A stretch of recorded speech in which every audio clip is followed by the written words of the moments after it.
You've been lied to, not in the malicious, manipulative way that movies portray. No, this lie is far more subtle, far more dangerous, because it's dressed up as wisdom, passed down from generation to generation like an heirloom of survival. You've been told that thinking relentless, analytical, problem-solving thinking is your salvation. That if you just think hard enough, plan far enough, and control tightly enough, you'll be safe. You'll be happy. You'll be at peace. But here's the truth. Most of us aren't thinking our way into peace. We're thinking ourselves into misery. And Alan Watts knew this decades ago. He saw it happening in the West, in our schools, our homes, our inner lives, this obsession with the mind, with logic, with ideas. He saw that we were trying to live life as if it were a jigsaw puzzle, and the answer was just one more thought away. But what if the answer isn't another thought? What if the answer is to stop chasing answers? Let me ask you this, when was the last time you thought your way out of anxiety? Not distracted yourself, not numbed it. Truly thought your way out of suffering. Probably never. That's because the mind isn't built to end suffering. It's built to survive. And survival is always scanning for threats. It's always looking around the corner, worrying about tomorrow, analyzing yesterday. It's never in the now. And the now, that's where peace lives. Watts famously said, "The menu is not the meal." And yet, we spend our lives chewing on menus, thinking about life instead of living it. We read books, watch videos like this one, listen to podcasts, analyze emotions, dissect relationships, and then wonder why we still feel empty. It's because we're caught in a loop of mental abstraction that never quite lands us in the texture of reality. Click subscribe to this channel to get more profound insights. This isn't to say thought is bad, it's not. It's one of the most beautiful tools human beings have. But it's just that, a tool. And when a tool becomes a tyrant, we suffer. We try to use the mind to fix the very problems the mind created in the first place. It's like trying to escape quicksand by struggling harder. So what's the escape plan? Here's where it gets radical. Watts didn't give us a step-by-step guide. He didn't hand out 7-point plans or morning routines. He gave us something more dangerous, a new way of seeing. He invited us to question the very structure of our reality, to look deeper than thought, to stop trying so hard to be someone and allow ourselves to just be. But let's back up. Why is overthinking so seductive?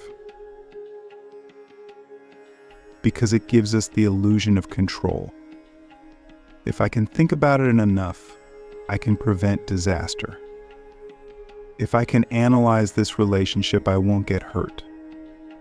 If I can plan my future perfectly, I'll never feel lost. But life doesn't work like that. Life is not a spreadsheet. It's not a chessboard. It's a wild, unpredictable, chaotic, beautiful dance. And when you try to control a dance, you miss the rhythm. We've been taught to fear surrender, and to fear letting go. But Watts suggested that maybe surrender isn't weakness, it's alignment. It's intelligence. Because what is intelligence if not the ability to flow with what is? Here's a question to sit with. What if peace doesn't come from adding something to your life, but from subtracting everything that's covering it? We think peace is something we earn through effort. But that's like trying to earn oxygen. You don't earn oxygen. You just breathe it in. Peace is the same way. It's already here, right now, but we're too busy thinking to notice it. Imagine you're standing in a river, holding a rock. The rock is your thoughts, your fears, your plans, your identity, and the current is life flowing around you.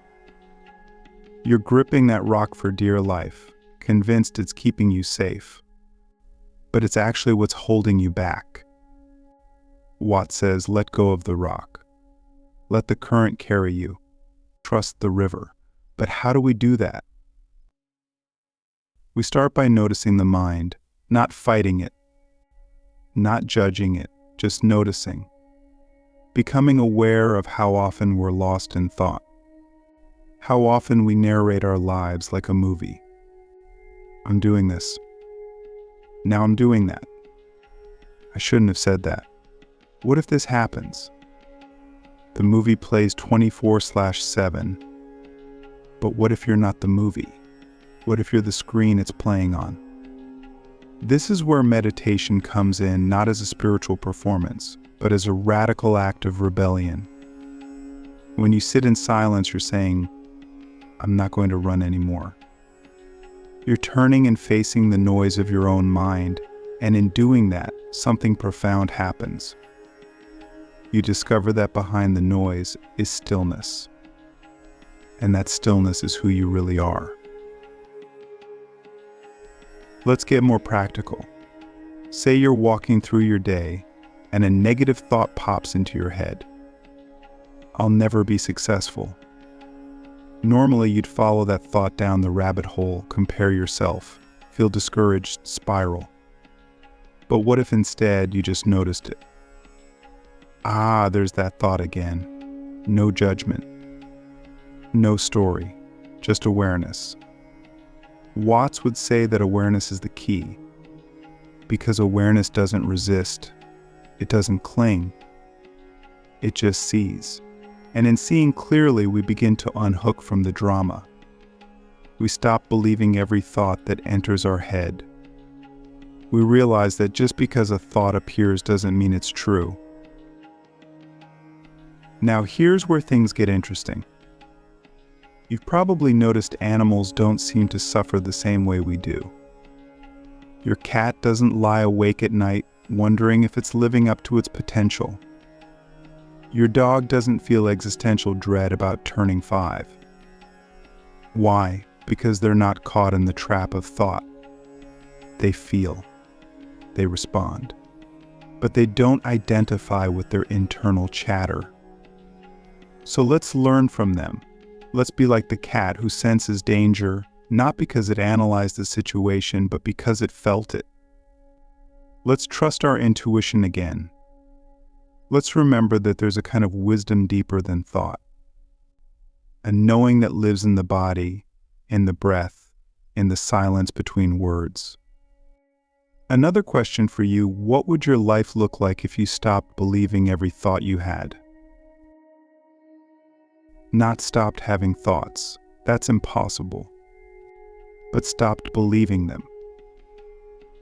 That's the freedom Watts pointed to. The freedom of realizing that your thoughts are not God. They're not facts. They're just weather patterns in the mind. Sometimes sunny, sometimes stormy, but never permanent. So here's the real escape plan. First, recognize that overthinking is not your fault. You've been conditioned into it, trained to overanalyze everything from your career to your emotions to your breakfast. So be gentle with yourself. Second, start building awareness. Noticing when the mind is spinning. Noticing when you're lost in the movie. This awareness is like waking up in a dream. Suddenly you have a choice. Third, return to the body, the breath, the senses. These are your anchors to the present. When the mind pulls you into the future or the past, the body brings you home. Fourth, cultivate moments of stillness. Not as a task to check off, but as a gift to yourself. Sit in silence. Walk without headphones. Watch the sky. Let life in. And finally, trust. Trust that life is not something you need to dominate. It's something you're a part of. You don't have to figure it all out. You just have to participate.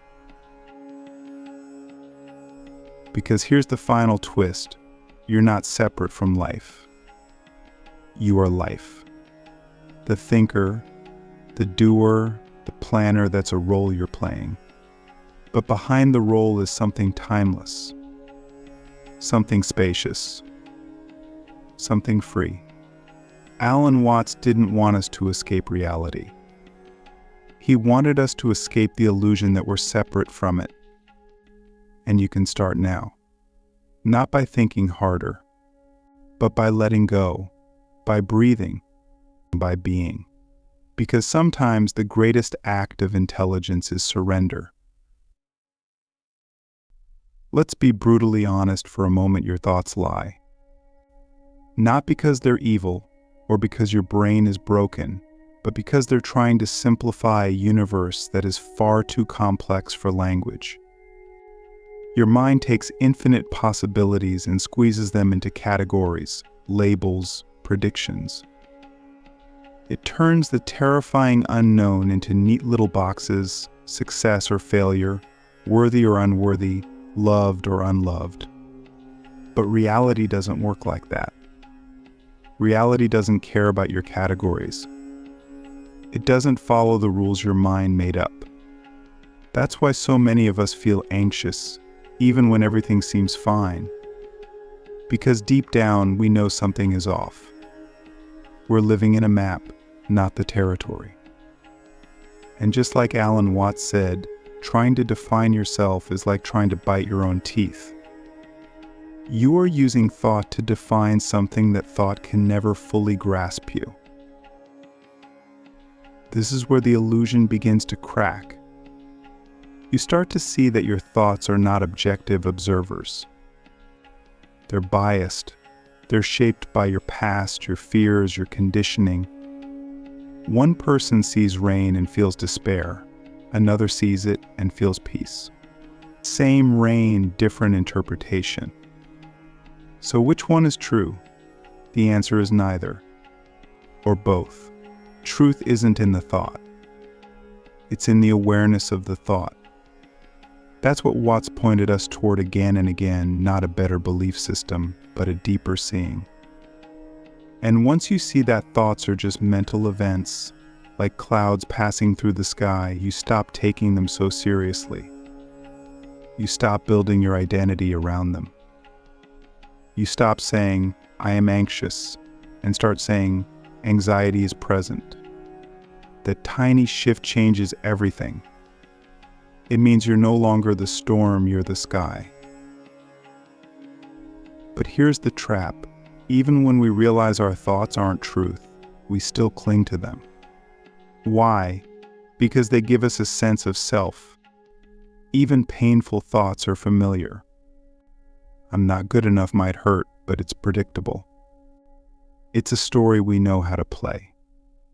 Letting go of that thought feels like letting go of who we are. And that's terrifying. But what if who you think you are is just a habit? A mental loop?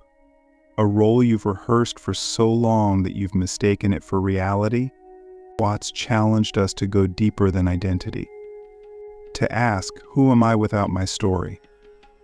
Not just intellectually, but experientially. In silence. In presence. When you're not clinging to any label, any thought, any past, what remains? That question isn't meant to be answered.